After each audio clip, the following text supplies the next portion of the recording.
A reading from the Song of Solomon. The voice of my beloved, look, he comes, leaping upon the mountains, bounding over the hills. My beloved is like a gazelle or a young stag.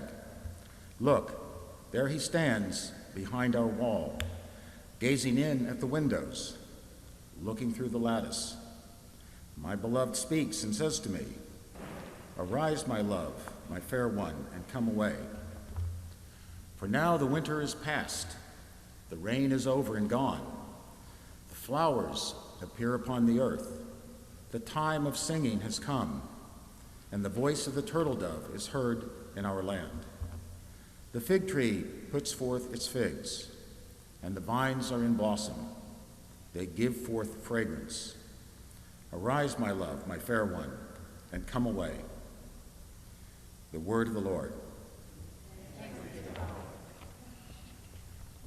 Let's say together Psalm 45. My heart is stirring with a noble song. Let me recite what I have fashioned for the King. My tongue shall be the pen of a skilled writer. You are the fairest of men. Grace flows from your lips, because God has blessed you forever. Your throne, God, endures forever and ever.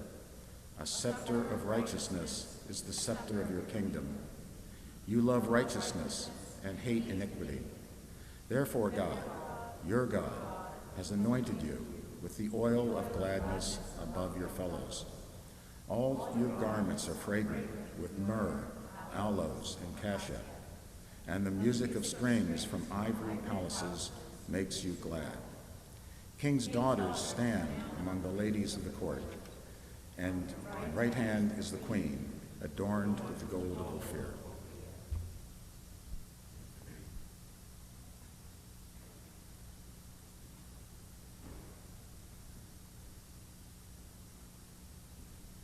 The reading is from the book of James.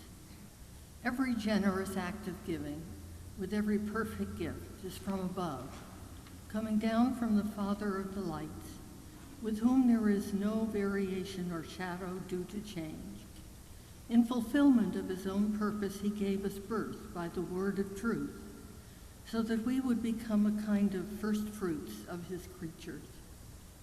You must understand this, my beloved, let everyone be quick to listen, slow to speak, slow to anger, for your anger does not produce God's righteousness.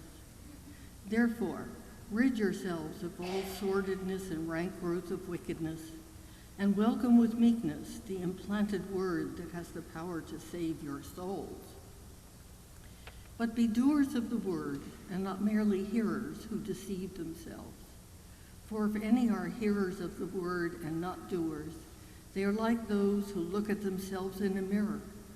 For they look at themselves and, on going away, immediately forget what they were like. But those who look into the perfect law, the law of liberty, and persevere, being not hearers who forget the word, but doers who act, they will be blessed in their doing. If any think they are religious and do not bridle their tongues but deceive their hearts, their religion is worthless. Religion that is pure and undefiled before God the Father is this: to care for orphans and widows in their distress, and to keep oneself unstained by the world. Here ends the reading.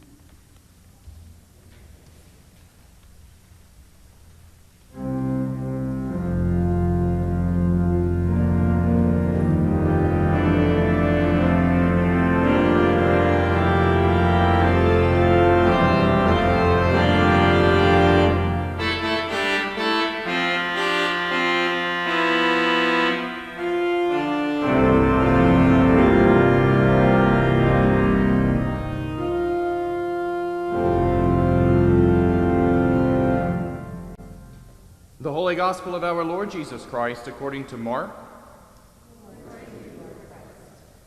Now when the Pharisees and some of the scribes who had come from Jerusalem gathered around Jesus, they noticed that some of his disciples were eating with defiled hands, that is, without washing them. For the Pharisees, and all the Jews do not eat unless they thoroughly wash their hands, thus observing the tradition of the elders. And they do not eat anything from the market unless they wash it. And there are also many other traditions that they observe, the washing of cups, pots, and bronze kettles. So the Pharisees and the scribes asked him, "Why do your disciples not live according to the tradition of the elders, but eat with defiled hands?" He said to them, "Isaiah prophesied rightly about you hypocrites, as it is written, 'This people honors me with their lips, but their hearts are far from me. In vain do they worship me, teaching human precepts as doctrines. You abandon the commandment of God and hold to human tradition.'" Then he called the crowd again and said to them, "Listen to me, all of you, and understand. There is nothing outside a person that by going in can defile, but the things that come out are what defile. For it is from within, from the human heart, that evil intentions come: fornication, theft, murder, adultery, avarice, wickedness, deceit, licentiousness, envy, slander, pride, folly. All these evil things come from within, and they defile a person." The Gospel of the Lord.